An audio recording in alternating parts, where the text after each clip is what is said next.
যখন মানুষের মৃত্যু হয় তখন কি হয়? অনেক সংখ্যক মানুষ শোক পালন করতে চলে আসেন। যে ব্যক্তি মৃত্যু লাভ করেছেন তার অনেক বস্তু থাকে যেগুলো তার প্রিয়, যেগুলো তিনি ব্যবহার করেছেন। তার শয্যা, তার বস্ত্র, তার আভূষণ সবকিছু তার থেকে বিচ্ছিন্ন করা হয় এবং খালি হাতে তাকে শ্মশানের উদ্দেশ্যে রওনা করা হয়। আমি আপনাকে এই প্রশ্ন করতে চাই, আপনি এই সংসারে কি অর্জন করেছেন? ধন সম্পত্তি, বস্ত্র, আভূষণ, এই সব কিছু যে আপনি অর্জন করেছেন, আপনার মৃত্যুর পরে তা আপনার থেকে দূর হয়ে যাবে। এর উত্তর হলো একটাই, আপনার কর্ম। শুধু সেটাই আছে যা একান্ত আপনার, আর শুধু সেটাই এই সংসার থেকে চলে যাওয়ার পরেও সংসারেই জীবিত থাকবে। যদি আপনি দুষ্কর্ম করেন তাহলে এই সংসার আপনাকে একটি অনুচিত উদাহরণ হিসেবে মনে রাখবে যে এই ব্যক্তি খুব পাপী ছিল, অনুচিত কর্ম করতেন। যে পথে তিনি চলেছেন সেই পথে কারোর চলা উচিত নয়। সেখানেই যদি আপনি সৎকর্ম করেন তাহলে সংসার চিরকাল এটাই বলবে যে খুব ভালো মানুষ ছিলেন, সবাইকে ভালোবাসতেন, সবাইকে সাহায্য করতেন, আমার খুব প্রিয় মানুষ ছিলেন। এটাই হলো শ্রেষ্ঠ কর্ম। সেই জন্য জীবনে শুধুমাত্র ধন সম্পত্তি, আভূষণ এই সব অর্জন করতে গিয়ে নিজের মনোনিবেশ করবেন না। শ্রেষ্ঠ কর্ম করুন। সংসার থেকে চলে যাওয়ার পরেও এই কর্মই এই সংসারে আপনাকে জীবিত রাখবে। আসুন আমার সাথে ভালোবেসে বলুন, রাধা রাধা। আশা এবং বিশ্বাস মানুষের জীবনের দুই অমূল্য স্তম্ভ। এটাই হলো ঢাল এবং এটাই হলো অস্ত্র। এটাই আমাদের রক্ষা করে এবং এটাই আমাদের জীবনের পথ প্রশস্ত করে। কিন্তু ছোট একটা সমস্যা আছে। এবার যদি আপনি বটবৃক্ষের থেকে এই আশা রাখেন যে এ আমাকে ফল দেবে, তাহলে সেই আশা ভঙ্গ হওয়াই স্বাভাবিক। আর যদি আপনি বিশ্বাস করেন যে খেজুর গাছ আপনাকে ছায়া প্রদান করবে, তাহলে সেই বিশ্বাসও অবশ্যই ভঙ্গ হবে। তাহলে কি করা উচিত? চোখ বন্ধ করে যে কাউকে বিশ্বাস করার আগে বা যে কারোর থেকে আশা রাখার আগে নির্বাচন করুন যে কার ওপর বিশ্বাস রাখতে চান, কার ওপর আশা রাখতে চান। তবে আমি তো বলবো যে বিশ্বাস করতে হলে নিজের ওপর করুন, যে এই সংসারে এমন কোনো কাজ নেই যা আপনি করতে পারেন না। আর শুধু কর্ম করতে থাকুন আর ভরসা রাখুন ঈশ্বরের ওপর, যে উনি আপনার কর্ম দেখবেন আর আপনাকে আপনার কর্মফল অবশ্যই দেবেন, আপনাকে সাফল্য দেবেন। যদি আপনার বিশ্বাস অটল হয়, নিরন্তর পরিশ্রম করেন, তাহলে ঈশ্বর কখনোই আপনার আশা ভঙ্গ হতে দেবেন না। আসুন আর আমার সাথে ভালোবেসে বলুন, রাধা রাধা। সম্পর্ক হলো আমাদের জীবনের একটি আধার।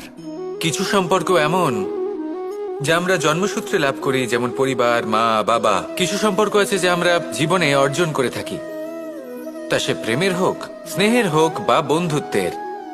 এই সকল সম্পর্ক লাভ করার বা গড়ে তোলার 5টি ধাপ রয়েছে।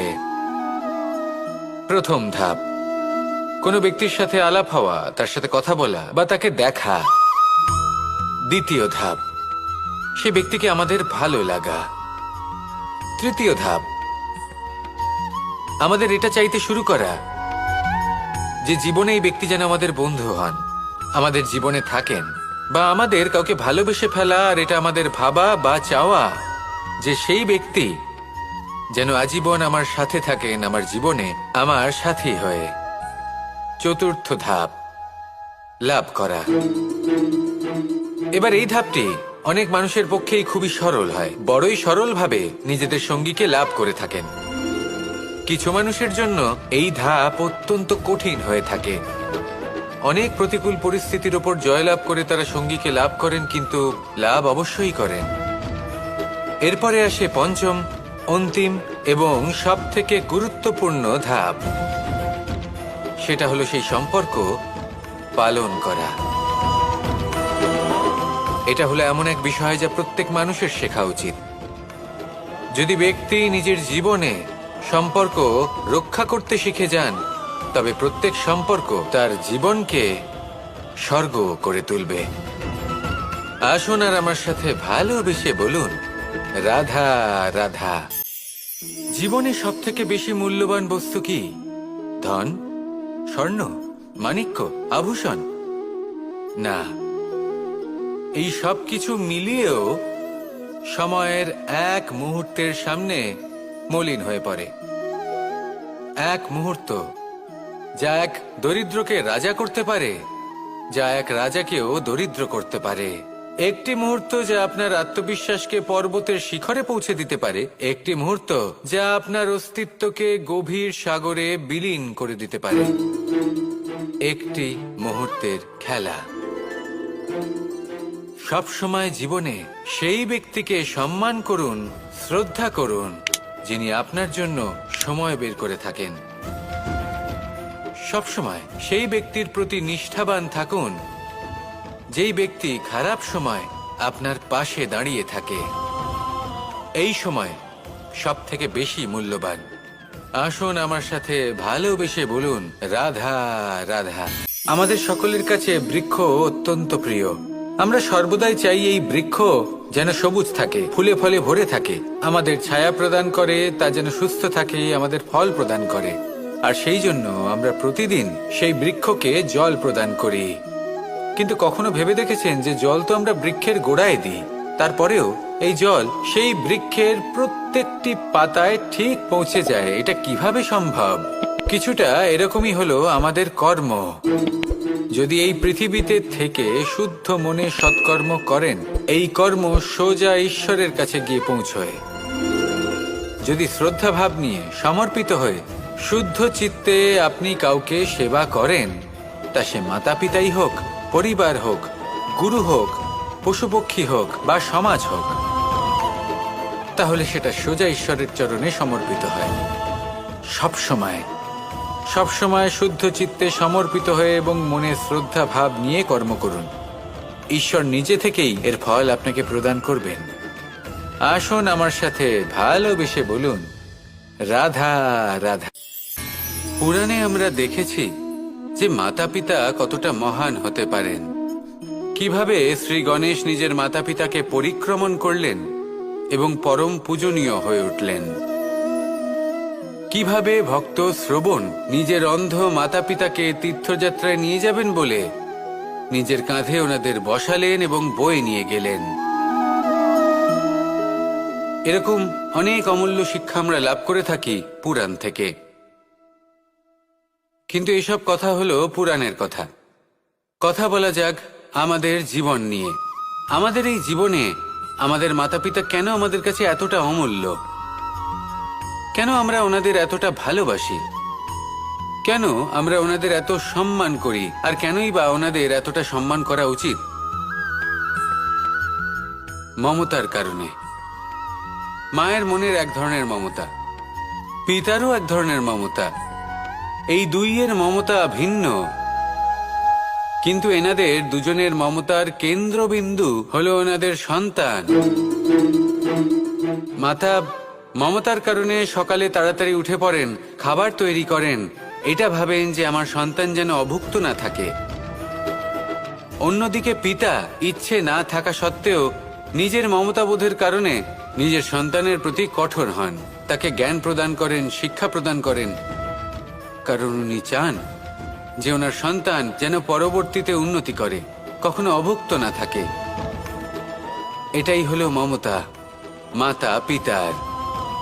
আর এই মমতা সংসারের অন্য কোথাও আপনি পাবেন না। তাই সবসময় নিজের মাতা পিতাকে সম্মান করুন, ওনাদের ভালোবাসুন, যতটা ইচ্ছে ভালোবাসুন। আর এই ভালোবাসার সাথেই বলুন, রাধা রাধা। জীবনে যখন আমরা কোনো পরিস্থিতির সম্মুখীন হই, তখন আমাদের সামনে দুটো পথ থাকে। তাদের মধ্যে কোনো একটা নির্বাচন আমাদের করে নিতে হবে, এই মনে করে নিতে হবে। নির্বাচন এই সংসারের সবথেকে গুরুত্বপূর্ণ বিষয়। একটা নির্বাচন আপনার বর্তমান বদলে দিতে পারে, আপনার ভবিষ্যৎ বদলাতে পারে, আগামী প্রজন্মের জন্য ইতিহাস রচনা করতে পারে। একটা নির্বাচন। এবার দেখুন, যে পরিস্থিতি আপনার সামনে আছে আপনাকে সেই পরিস্থিতির সম্মুখীন হতেই হবে, সেই কষ্ট সহ্য করতেই হবে, সেই মতোই কাজ করতে হবে। শুধু এই বিষয়টা নির্বাচন করতে হবে যে এই পরিস্থিতির সম্মুখীন হওয়ার সময় আমি কি দুর্বল হয়ে থাকব নাকি আমি শক্তিশালী হয়ে থাকব। এই নির্বাচন এই মনের মধ্যে করতে হবে। আর এই নির্বাচন হলো সবথেকে বেশি গুরুত্বপূর্ণ নির্বাচন। যদি নিজের মনকে শক্তিশালী করে তুলে সেই পরিস্থিতির সম্মুখীন হন, তাহলে কিছুই আপনাকে বাধা দিতে পারবে না। পূর্ণ নিষ্ঠার সাথে, সাহসের সাথে এই মনকে শক্তিশালী করে তুলুন, তাহলে কোনো সংকট আপনাকে না বাধা দিতে পারবে না ভাঙতে পারবে। আপনি নিজে সাফল্যের শিখরে পৌঁছতে পারবেন, আর এই মন প্রসন্ন হয়ে বলবে, রাধা রাধা। আমরা আমাদের জীবনের লক্ষ্য প্রাপ্ত করার জন্য কি না করে থাকি। আমরা ভাবনা চিন্তা করে থাকি, কত জ্ঞান অর্জন করে থাকি, তারপরে আমরা পরিকল্পনা করি আর প্রচেষ্টা করি। এবার প্রথম চেষ্টাতেই সাফল্য লাভ করব সেটা নাও হতে পারে, বরং ইতিহাস সাক্ষী যে প্রথমবার প্রচেষ্টা করে সাফল্য লাভ করার সম্ভাবনা অত্যন্ত কম। আর যে কোনো সফল ব্যক্তিকে দেখুন, আপনি বুঝবেন সেই ব্যক্তি বারবার প্রচেষ্টা করে, চেষ্টা করা থামায় না, তবেই সেই ব্যক্তি একদিন সাফল্য লাভ করেন। সেই জন্য আপনিও প্রচেষ্টা করা কখনো বন্ধ করবেন না, করতেই থাকুন। যখন আপনি প্রথমবার প্রচেষ্টা করেন তখন আপনি একা থাকেন, কিন্তু যখন আপনি দ্বিতীয়বার প্রচেষ্টা করেন তখন আপনার সাথে কিছু বিগত প্রচেষ্টার অভিজ্ঞতা থাকে। চেষ্টা করতে থাকুন, সাফল্য আপনার কাছে আসতেই চলেছে। আসুন আমার সাথে ভালোবেসে বলুন, রাধা রাধা। সুখ এবং দুঃখ এই দুই হলো আমাদের জীবনের অবশ্যম্ভাবী এবং গুরুত্বপূর্ণ অঙ্গ। আমাদের সকলের জীবনে কখনো সুখও আসে, আবার কখনো দুঃখও আসে। আমরা সবসময় ভাবি আমরা কিভাবে সুখ লাভ করব, কিভাবে আমরা দুঃখ থেকে দূরে থাকতে পারি। আর এই জীবনে যা কিছুই ঘটুক না কেন, সে সবকিছু আমরা সুখ এবং দুঃখের মাপদণ্ডে মেপে থাকি। এবার এখানে একটা ছোট্ট বিষয় আছে, এটা ভেবে দেখতে হবে যে কে আসলে সুখী ব্যক্তি। সুখী ব্যক্তি হলেন তিনি যিনি নিজের জীবনে নিজের কর্মের বিশ্লেষণ করে থাকেন, সেই বুঝে পদক্ষেপ নেন। উনি কি করতে চলেছেন সেটা উনি জানেন, আর যদি ওনার কোনো দোষ থাকে বা ভুল থাকে তাহলে সেগুলো শুধরে নিয়ে এগিয়ে চলেন। সেই জন্য উনি সুখী হন। অন্যদিকে যে ব্যক্তি দুঃখী, তিনি কি করেন? তিনি নিজের উপর নয়, অন্যের উপর নিজের নজর রাখেন যে তিনি কি করছেন, কিভাবে কর্ম করছেন। ওনারা অন্যের নিন্দা করেন, অন্যের সাফল্য দেখে ঈর্ষা করেন, ক্রুদ্ধ হয়ে যান, ওনাদের বাধা দিতে চেষ্টা করেন। সেই জন্যই তো ওনারা দুঃখী হন। এই সংসারে এমন অনেক ব্যক্তি আছেন যারা এই কারণে দুঃখী নন যে তাদের জীবনে দুঃখ আছে। তারা এই কারণে দুঃখ পান কারণ অন্যের জীবন অনেক বেশি সুখের। দেখুন, শেষ পর্যন্ত আপনাকে নিজের কর্মের প্রতি মনোসংযোগ করতেই হবে, অন্যের প্রতি নয়।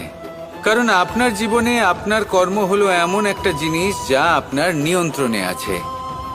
নিরন্তর চেষ্টা করতে থাকুন, নিজের কর্মকে বুঝতে শিখুন, শুধরে নিন, নিজেকে শ্রেষ্ঠ করে তুলুন। তখন সাফল্য নিজে থেকে আপনার কাছে আসবে, আর এই মন প্রসন্ন হয়ে বলবে, রাধা রাধা। এই সংসারে এমন কোন আবেগ আছে যা সবসময় কটু বলে মনে হয়, কিন্তু সবার শেষে এটি সব থেকে বেশি মধুর উপলব্ধি প্রদান করে, সব থেকে বেশি মধুর অনুভূতি প্রদান করে। উত্তর পেলেন? পেলেন না? আপনাকে একটা উদাহরণ দিই। যখন মাতা সীতাকে অপহরণ করা হয়েছিল তখন শ্রীরাম অপেক্ষা করেছিলেন 4 মাস পর্যন্ত। উনি খুঁজতে চেয়েছিলেন, কিন্তু উনি ওনার খোঁজ বন্ধ রেখেছিলেন। কল্পনা করে দেখুন ওনার কতটা যন্ত্রণা হয়েছিল। উনি শুধু অপেক্ষা করছিলেন, কারণ তখন বর্ষা ছিল। অনেক দিন পর্যন্ত সূর্যের আলো দেখা যায়নি। উনি জানতেন এরকম সময় বানর সেনার পক্ষে বনের মধ্যে পথ খোঁজা খুবই কঠিন কাজ হবে। সাগর পার করা অত্যন্ত কঠিন হয়ে দাঁড়াবে। তারা হয়তো বনের মধ্যে পথ হারিয়ে ফেলবে। উনি অপেক্ষা করলেন, আর এই অপেক্ষার ফল হিসেবে উনি কি লাভ করলেন? সাগরে সেতু নির্মাণ করলেন এবং মাতা সীতাকে সসম্মানে আবার ফিরিয়ে আনলেন। যদি শ্রীরাম অপেক্ষা না করতেন তাহলে হয়তো এই সব কিছু কখনোই সম্ভব হতো না। এটাই হলো শক্তি ধৈর্যের। এটাই হলো আমাদের কাছে শিক্ষা। এই ধৈর্যই প্রত্যেকবার আমাদের অত্যন্ত কঠিন বলে মনে হয়। ধৈর্য ধরা অত্যন্ত কঠিন, কিন্তু অবশেষে এটাই সব থেকে শ্রেষ্ঠ ফল দান করে, সব থেকে মধুর উপলব্ধি, সব থেকে মধুর অনুভূতি প্রদান করে। তাই ধৈর্য ধরে থাকুন, সব কিছু শুভ হবে। আর তখন এই মন প্রফুল্ল হয়ে বলবে, রাধা রাধা। এই সংসারে সব থেকে ভয়ানক এবং গভীর অন্ধকার কোনটা? সেটা যখন মেঘ সূর্যকে ঢেকে দেয় এবং সংসার অন্ধকারাচ্ছন্ন হয়ে ওঠে, নাকি তখন যখন সূর্যাস্তের সময় ঘনিয়ে আসে, সূর্য ঢলে যায় এবং এই সংসারে অন্ধকার ছেয়ে যায়, নাকি সেই অমাবস্যার রাত্রি যখন চতুর্দিকে ঘন অন্ধকার থাকে এবং চন্দ্রমার প্রকাশ কোথাও থাকে না? না, এই সংসারে সব থেকে বেশি ভয়ানক অন্ধকার হলো মানসিকতার অন্ধকার। মানসিকতা খুব গভীর একটা বিষয়। এই মানসিকতাই সত্যের রূপ ধারণ করে এবং আমাদের এই মানসিকতা এবং বিবেকে একটা সূর্য থাকে। যদি আমরা এটা জীবন থেকে বের করে ফেলি তাহলে নিরাশা, হতাশা, অসফলতা এর এমন এক ঘন অন্ধকারে আমরা ফেসে যাব যে তার থেকে বাইরে বের হওয়া প্রায় অসম্ভব ব্যাপার হয়ে দাঁড়াবে। বড়ই কঠিন হয় সেই সময়। সেই জন্য ইতিবাচক মনোভাব থাকা খুব প্রয়োজনীয়। এটা ভাববেন না যে এটা আমার সাথে কেন হলো, এই সমস্যা কেন এলো, ওই ব্যক্তি আমার সাথে এটা কেন করলেন। এটা ভাবুন যে আমি জীবনে যে পরিস্থিতিতে দাঁড়িয়ে আছি তার থেকে আমি ঠিক কিভাবে বাইরে বেরোতে পারবো।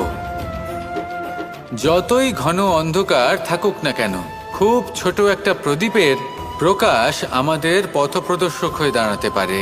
আর আমাদের জীবনে এই ছোট্ট একটা প্রকাশ হলো আশা। এই আশার একটি কিরণ আমাদের অত্যন্ত গাঢ় অন্ধকারেও পথ দেখাতে পারে। তাই এই আশাকে সবসময় মনে প্রজ্বলিত করে রাখুন।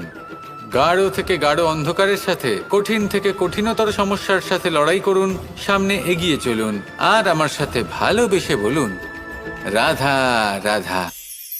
একটি নৌকা বিশাল একটি সাগরে ভেসে চলে। কখনো যাত্রীদের বা কখনো বিশাল বস্তুকে নিজের সাথে বহন করে নিয়ে চলে, এক স্থান থেকে অন্য স্থানে পৌঁছে দেয়। এই নৌকা কখনো সাগরে আটকে পড়ে বা কখনো ডুবে যেতেও পারে, কিন্তু এই নৌকা তখন ডুবে যায় না যখন এর আশেপাশে অধিক মাত্রায় জল থাকে। এটা তখন ডুবে যায় যখন ও নিজের আশেপাশের থাকা জলকে নিজের ভেতরে প্রবেশ করতে দেয়। যখন আস্তে আস্তে এই জল প্রবেশ করতে থাকে, নৌকা ভারী হতে থাকে আর আস্তে আস্তে ডুবে যায়। এটা আমাদের কাছে একটা শিক্ষা।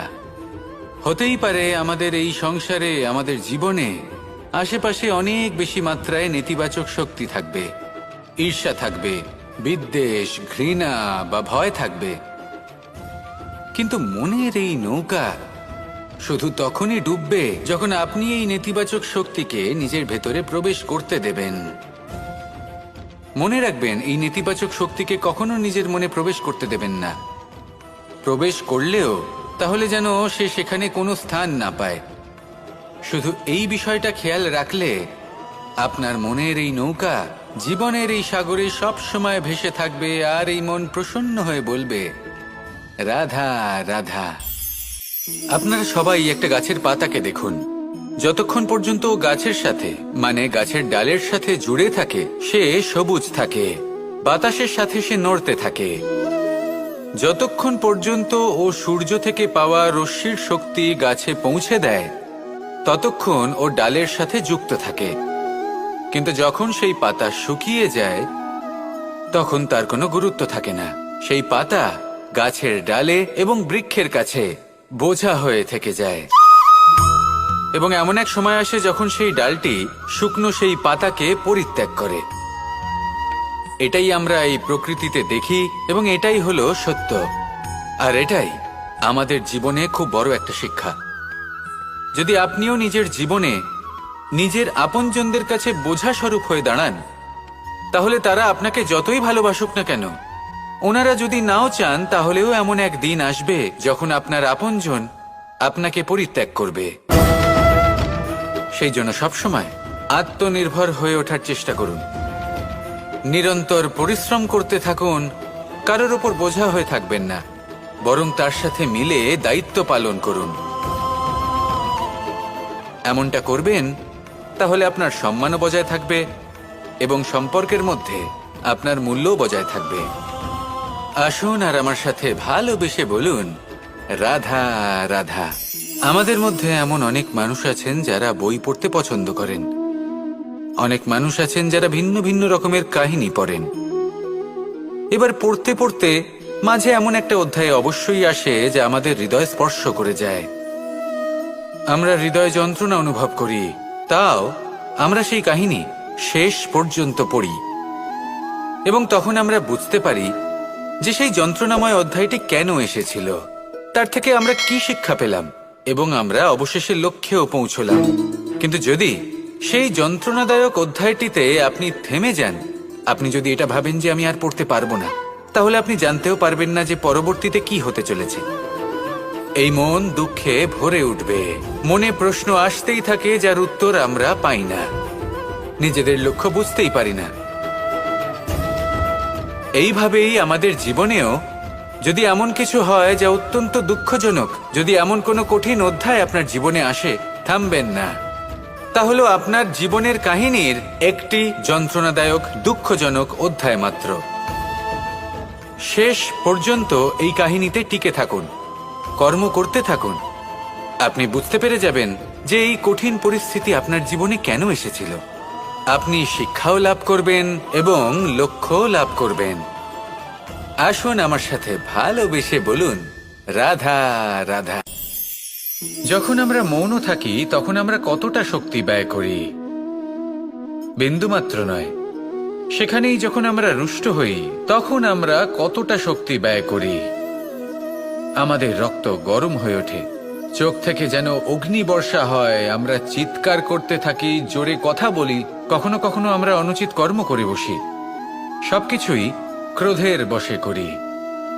এবার এই ক্রোধকে মৌনতায় পরিণত করতে হবে। এই কাজটা চোখে দেখা যায় না, এই কাজ সরল নয়, এই কাজ হলো অত্যন্ত কঠিন এবং এই কাজই শ্রেষ্ঠ। সেই ব্যক্তি শক্তিশালী নন যিনি কথায় কথায় ক্রুদ্ধ হয়ে যান, কথায় কথায় যিনি আক্রমণ করেন। আজ্ঞে না, সব থেকে বেশি শক্তিশালী ব্যক্তি হলেন তিনি যিনি নিজের ক্রোধকে মৌনতায় পরিবর্তন করতে পারেন, যিনি শান্ত মনে পরিস্থিতিকে বোঝেন, তার আকলন করেন আর তারপর বিবেকের দ্বারা সিদ্ধান্ত নেন। তিনি হলেন সব থেকে শক্তিশালী ব্যক্তি। তাহলে সেই ব্যক্তি হয়ে উঠুন আর আমার সাথে ভালোবেসে বলুন, রাধা রাধা। এই শুকনো পাতাটিকে দেখুন, নিষ্প্রাণ হয়ে পড়েছে। কোনো একটা সময় এই পাতাটি একটা গাছের ডালে ছিল। সেই গাছ ওর লালন পালন করত। যখন যখন বাতাস বইত, এই পাতায় কম্পন দেখা দিত, মনকে প্রফুল্ল করে তুলত। কোনো একদিন এই পাতা গাছের ডাল থেকে ঝরে পড়ে গেল। নিঃসন্দেহে ও নিজের স্বাধীনতা পেল, কিন্তু আস্তে আস্তে শুকিয়ে গেল, নিষ্প্রাণ হয়ে গেল। দেখুন, আমি এই কথা বলছি না যে স্বাধীনতা অনুচিত, কখনোই না। কিন্তু যে কোনো পরিস্থিতিতে স্বাধীন হতে চাওয়া এটা নিশ্চিতরূপে অনুচিত। আমরা যদি আমাদের জীবনে পরিবারের গুরুত্ব ভেবে দেখি, তাহলে এই পরিবারে যতই মতভেদ থাকুক না কেন, যতই মনোমালিন্য থাকুক না কেন, যতই বিবাদ থাকুক না কেন, এই সব মিটিয়ে নেওয়া অত্যন্ত প্রয়োজনীয়। সেই সবকিছু সমাপ্ত করা অত্যন্ত প্রয়োজনীয়। কখনো এই পরিবারকে ভাঙতে দেবেন না, কখনো এই পরিবার থেকে দূরে চলে যাবেন না। এই পরিবার হলো আমাদের জীবনের একটা অমূল্য সম্পদ, অমূল্য এক আশ্রয়, যা এই সংসারে হয়তো কোথাও আপনি পাবেন না। তাই একে আগলে রাখুন। ভেবে নিন আপনি পাতা আর আপনার পরিবার সেই গাছ। আসুন আমার সাথে ভালোবেসে বলুন, রাধা রাধা। জ্যোতিষ একটা বিদ্যা, এ হলো একটা বিজ্ঞান। যে নক্ষত্র দশায় আপনি জন্মগ্রহণ করেছেন, যে স্থানে আপনার জন্ম হয়েছে, এগুলো আপনার জীবনের দিশা স্থির করার ক্ষেত্রে গুরুত্বপূর্ণ ভূমিকা পালন করে। কিন্তু যে রাশিতে আপনি জন্ম নিয়েছেন আর আপনার যা নাম স্থির হয়েছে, সেটা আপনার ভবিষ্যৎ নির্ধারণ করবে তা আবশ্যক নয়। রা দিয়ে রাম এবং রা দিয়ে রাবণ, এই দুজনের রাশি সমান ছিল, কিন্তু একজন নিজের শক্তির দুর্ব্যবহার করলেন। স্বর্ণ লঙ্কার অধিপতি রাবণ, চতুর্দিকে বিজয়ী হওয়া সেই ব্যক্তি নিজের পতনের সম্মুখীন হলেন। শ্রীরাম রাবণকে বধ করলেন। শ্রীরাম আপনার রাশি নয়, তাই সবসময় শ্রেষ্ঠ কর্ম করুন আর আমার সাথে ভালোবেসে বলুন, রাধা রাধা। প্রজাপতি দেখেছেন কি সুন্দর হয়, তাই না? এই প্রজাপতি, ওদের দিকে তাকালে নিজের অজান্তেই নিজের মুখে হাসি ফুটে ওঠে। কিন্তু এই প্রজাপতি জন্ম থেকেই এমন দেখতে হয় না। জন্ম থেকে এদের কাছে ডানা থাকে না, এরা উড়তেও পারে না। যখন একটি প্রজাপতি জন্ম নেয়, তখন প্রথমে ডিম অবস্থায় থাকে সে। আস্তে আস্তে সেই কবচ সে ভেঙে ফেলে, খুব পরিশ্রম করতে হয় তাকে। তারপর কীটের আকার ধারণ করে সে চলতে থাকে। অনেক কষ্ট সহ্য করতে হয়, অনেক পরিশ্রম করতে হয়। তারপর তার রূপ বদলে যায়, তারপরে তার ডানা গজায়, তারপরে সে উড়তে পারে। এই নিরন্তর পরিশ্রমই সাফল্যের মূল মন্ত্র হয়। কখনো কখনো প্রতিভাও কম পড়ে যায় যদি নিরন্তর পরিশ্রম না করা হয়, যদি সমর্পণের ভাব মনে না থাকে, দৃঢ় নিষ্ঠা না থাকে। আর কখনো কখনো সেই ব্যক্তি যার মধ্যে বিশেষ প্রতিভা থাকে না, সেই ব্যক্তি নিরন্তর পরিশ্রম করে, নিজের মনে সমর্পণের বোধ জাগিয়ে তোলে, দৃঢ় নিষ্ঠার সাথে কর্ম করে আর সাফল্য লাভ করে। সেই জন্য আপনি জীবনে যেখানেই পৌঁছে যান না কেন, নিরন্তর পরিশ্রম করতে থাকুন। তবেই আপনার ভবিষ্যৎ রঙিন প্রজাপতির মতন গগনচুম্বী হবে। তবেই এই সংসার আপনাকে দেখবে এবং নিজের অজান্তেই এই সংসার নিজের মুখে হাসি ফুটিয়ে তুলবে এবং এই সংসার আমার সাথে ভালোবেসে বলবে, রাধা রাধা। কখনো কখনো অন্ধকারের সাথে লড়াই করার জন্য আমরা প্রদীপ জ্বালাই। এতে প্রথমে সলতে রাখি, তারপর তেল ঢালি, তারপর আগুন জেলে এটা প্রজ্বলিত করি। তারপর একটা সময় আসে যখন এই প্রদীপ নিভে যায়। কারণটা কি? কারণ কি এটা যে প্রদীপের প্রকাশমান হওয়ার ক্ষমতা সমাপ্ত হয়েছে? না, এই যে আগুন আমরা দেখতে পাচ্ছি, এই আগুনের জন্য যে শক্তির প্রয়োজন হয় তা আসে এই তেল থেকে। যদি এই তেল সমাপ্ত হয়ে যায়, তাহলে এই প্রকাশ তাও সমাপ্ত হয়ে যায়। আর আমাদের জীবনে এই তেল হলো আমাদের কর্ম, আর এই আগুন আর এর দ্বারা উৎপন্ন হওয়া প্রকাশ আমাদের ভাগ্য। যত আমাদের কর্ম ক্ষীণ হতে থাকবে, আমাদের ভাগ্য সৌভাগ্য কোথাও না কোথাও লুপ্ত হয়ে যাবে। যে উজ্জ্বল ভবিষ্যৎ আমরা চাইছি তা কখনো লাভ করতে পারবো না যদি কর্ম না করি। ঠিক যেমন তেল ছাড়া অগ্নি উৎপন্ন হয় না, তেমনি কর্ম ছাড়া সৌভাগ্য হয় না। আর যেমন কর্ম তেমন ভাগ্য। তাই সবসময় কর্ম করতে থাকুন, কর্ম করা থামাবেন না। আর আমার সাথে ভালোবেসে বলুন, রাধা রাধা। মুক্তোর এই মালা দেখতে কত সুন্দর হয়, তাই না? যিনি ধারণ করেন তাকেও এটা শীতলতা প্রদান করে, আর যে ব্যক্তি দেখে তার চোখও এই দৃশ্য দেখে শান্তি উপলব্ধি করে। কিন্তু ভাবুন, যদি এমন কিছু হয় যে সুতো দ্বারা এই মুক্তোর মালা তৈরি হয়েছে সেটা কেউ ছিঁড়ে দেয়, তাহলে এই মুক্তোর মালা ছিঁড়ে যাবে আর সমস্ত মুক্তো মাটিতে পড়ে যাবে, ছড়িয়ে পড়বে। তখন কি আমরা এটা ভাববো যে এটা তো মাটিতে পড়ে থাকা বস্তু, এটা আমি তুলবো না? ভাববো না, তাই না? আমরা নিচু হয়ে একটা মুক্তো কুড়িয়ে নিই এবং আবার এদের সুতোর মধ্যে প্রবেশ করাই। কেন? কারণ এই মুক্ত হলো বহুমূল্য। এতে কোনো সন্দেহ নেই যে এই মুক্ত হলো বহুমূল্য। কিন্তু এর থেকেও অনেক বেশি বহুমূল্য হলো আমাদের জীবনে আমাদের সম্পর্ক, আমাদের বন্ধু বান্ধব। এই সম্পর্কেও কখনো কখনো বিবাদ হয়, মনোমালিন্য হয়, এগুলোও ছড়িয়ে যায়। আর সেই সময় এই মুক্তর মতোই নত হয়ে আমাদের এই সম্পর্কগুলিকে হাতে তুলতে হবে, এদের জুড়তে হবে, এদের আগলে রাখতে হবে, কারণ এদের থেকে বহুমূল্য আর কিছুই নেই। আর যদি এই কাজটা আপনি শিখে নিতে পারেন, তাহলে আপনার জীবনের এই সম্পর্ক, এই বন্ধুত্ব সবসময় আপনাকে বল প্রদান করবে, আনন্দ প্রদান করবে। আর এই মন সুপ্রসন্ন হয়ে বলবে, রাধা রাধা। আজ আপনাকে একটা গল্প শোনাচ্ছি। একদিন এক ব্যক্তি নিজের দ্বারে লিখে দিলেন, আজ আমি ভীষণ দুঃখী, আজ আমার সাথে কেউ দেখা করতে আসবেন না। কিছুক্ষণ পরে তার এক বন্ধু এলো, সে সেই লেখা পড়ল, তাও গিয়ে তার সাথে দেখা করল। সে বলল, আমি লেখাপড়া জানি না, কিন্তু আমার বন্ধুর মনের এই বেদনা, এটা আমাকে সবসময় ডাক দেয়। এরাই হলো আসল বন্ধু। কোনো কারণে আপনি যদি দুঃখ পান, কোনো সমস্যার সমাধান না বের করতে পারেন, এই সংসার থেকে আলাদা হয়ে যেতে চান, তাও এই বন্ধু আপনার সাথেই থাকবে। সমস্যার সমাধান না দিতে পারলেও আপনার সম্বল হয়ে অবশ্যই থাকবে। হয়তো আপনার দুঃখ কম করতে পারবে না, কিন্তু আশার আলো অবশ্যই দেখাবে। যখন আপনি সংসারের থেকে আলাদা হয়ে যান, তখনও আপনার সাথে যুক্ত থাকে আপনার এই বন্ধু, আসল বন্ধু। এবারে আমরা মানুষেরা বড়ই বিচিত্র। তারা সব সময় যে কোনো জিনিসের মাহাত্ম্য দুবার বুঝতে পারে। এক, তা পাওয়ার আগে। দুই, তা হারাবার পরে। এবারে ঠিক এরকমই আমাদের বন্ধুরাও হয়। যদি আজ আপনার বন্ধুরা আপনার সাথে থাকে, তাদের প্রতি কৃতজ্ঞ থাকুন, তাদের প্রসন্ন রাখুন, তাদের মাহাত্ম্য বুঝুন। কারণ একবার আপনি এদের হারালে অনুতাপ করলেও আর এদের ফেরত পাবেন না। তাই ভালোবাসুন, বন্ধুত্ব বজায় রাখুন, আর আমার সাথে প্রসন্ন হয়ে বলুন, রাধা রাধা।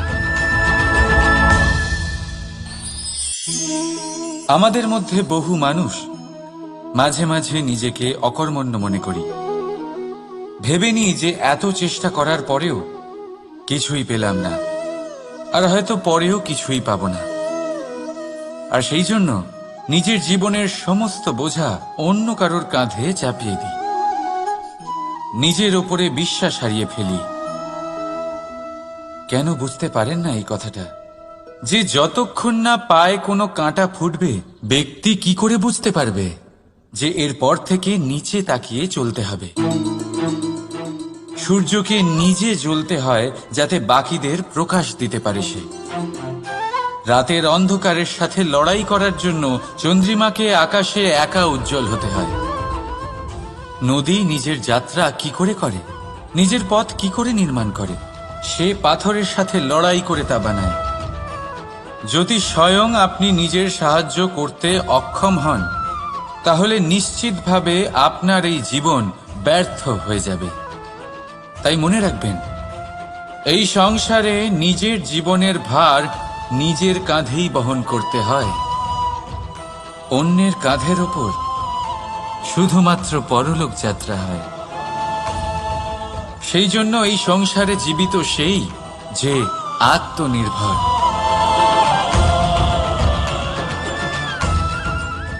রাধা রাধা। সময়, কথায় বলে সময়ের পূর্বে কিছুই হয় না। প্রতিটা ঘটনার একটা সময় থাকে। সময়ের আগে না সূর্যোদয় হয় আর না সূর্যাস্ত হয়। সময়ের পূর্বে গাছে না ফুল ফোটে না ফল ধরে। কিন্তু একটা কথা ভেবে দেখুন, যদি বর্ষা আসার আগে কৃষক ভূমিকে না প্রস্তুত করে, বীজ রোপণ না করে, তাহলে কি ফসল ফলবে? যদি কোনো যোদ্ধা যুদ্ধের পূর্বে নিজের অস্ত্রের ধার না দেয়, তাহলে সে যুদ্ধ কি করে লড়বে? এর মানে এটাই হলো যে সময় আপনার যখন আসার তখন অবশ্যই আসবে, কিন্তু তে যত ছোট, এটা আসেও ততটা কম সময়ের জন্য, তারপর চলেও যায়। এবার যদি সুযোগ আপনার হাতে আসে আর আপনি তার জন্য তৈরি না থাকেন, তাহলে আপনি সাফল্য কি করে পাবেন? তাই আপনি সঠিক সময়ের জন্য অপেক্ষা করুন, সেই সুযোগের জন্য অপেক্ষা করুন, কিন্তু ততক্ষণ নিজের চেষ্টার দ্বারা নিজেকে আরো সক্ষম করে তুলুন, কারণ সাফল্য আপনার জন্য অপেক্ষা করছে। শুধু আপনি তার জন্য তৈরি থাকুন। রাধা রাধা। কথা মানুষের পাওয়া সবচেয়ে অদ্ভুত উপহার। এই কথাই মানুষকে এই সংসারের সমস্ত প্রাণীর থেকে ভিন্ন করে তোলে, সংসারের সবচেয়ে উপরে নিয়ে যায়। এই কথার কারণেই আমরা একে অপরের সাথে ভাব আদান প্রদান করি। আমি আমার মনের ভাবনা অন্য কাউকে ব্যক্ত করতে পারি, অন্য কেউ তাদের ভাবনা আমাকে ব্যক্ত করতে পারে। এই কথাই আমাদের সবচেয়ে বড় ঢাল। এবারে দেখুন, আপনি নিশ্চয়ই লক্ষ্য করেছেন, কারোর কথা মধুর হলে লোকে তাকে ভালোবাসে, তাকে নিজের বন্ধু বানায়। সেইভাবেই যদি কারোর কথা কঠোর হয়, তাহলে লোকে তাকে ঘৃণা করে, তাকে নিজের শত্রু মনে করে। এই কথাই ভাষা হয়ে আমাদের ইতিহাস রচনা করে। তবে আমরা কি সত্যি বাণীর বিষয়ে অতটাই ভাবি যতটা আমাদের ভাবা উচিত? ভেবে দেখুন, মানুষের কথা বলতে শিখতে কত সময় লাগে। কোনো বালক 1.5 বছর বয়সে কথা বলতে শেখে, কেউ 2 বছরে, কেউ 3। এবার দেখুন, মানুষ 1.5 বছর বয়সে কথা বলতে শিখে গেলেও তার কি বলা উচিত এটা সারা জীবনেও শিখতে পারে না। এর উপরে মনোনিবেশ করুন, এটা বোঝবার চেষ্টা করুন কি বলা উচিত। নিজের কথা শুদ্ধ করুন, নিজের কথা মধুর করুন, আর সেই মধুরতার সাথে আমার সঙ্গে বলুন, রাধা রাধা। এই লক্ষ্য আসলে কি? এই লক্ষ্য তাই যা আমরা পেতে চাই। এই সংসারে সুখী কে হয়? সুখী সেই যে তার লক্ষ্য পেয়ে গেছে। দুঃখী কে হয়? দুঃখী সেই যে তার লক্ষ্য এখনো পায়নি। এবারে প্রশ্ন এখন এটাই যে লক্ষ্য সবাই পেতে চায়, লক্ষ্য পাওয়ার জন্য সবাই প্রাণপণ চেষ্টাও করে, তাহলে সবাই তাদের লক্ষ্যে পৌঁছতে পারে না কেন? ঠিক আছে, কোথাও না কোথাও কিছু না কিছু কমতি থেকেই যায়, যাই বাধা থাক। আজকে আমি আপনাকে একটা উপায় বলবো এই লক্ষ্য পাওয়ার জন্য। একটা কাগজ নিন, তাতে একটা চিহ্ন বানান, সেটাই হবে আপনার লক্ষ্য। এবারে সেই লক্ষ্যে পৌঁছানোর একটা পথ বানান। এবারে এই যাত্রাকে ভিন্ন ভিন্ন ভাগে বিভাজন করে দিন। এবারে এটা হলো আপনার পরিকল্পনা। এবার এই পরিকল্পনা ক্রমানুসারে আপনি পালন করতে থাকুন, এটাই হবে আপনার চেষ্টা। এবার এইভাবে যদি আপনি চেষ্টা করতে থাকেন, যাই আপনার কল্পনা হোক না কেন, তা বাস্তব অবশ্যই হবে। তাহলে এই কল্পনাকে বাস্তবে রূপান্তরিত করুন। এইভাবেই নিজের পরিকল্পনা পালন করতে থাকুন। আপনার যাই কল্পনা থাকুক বা যাই লক্ষ্য থাকুক, তা বাস্তবে পরিণত হয়ে আপনার হাতে অবশ্যই আসবে। রাধা রাধা।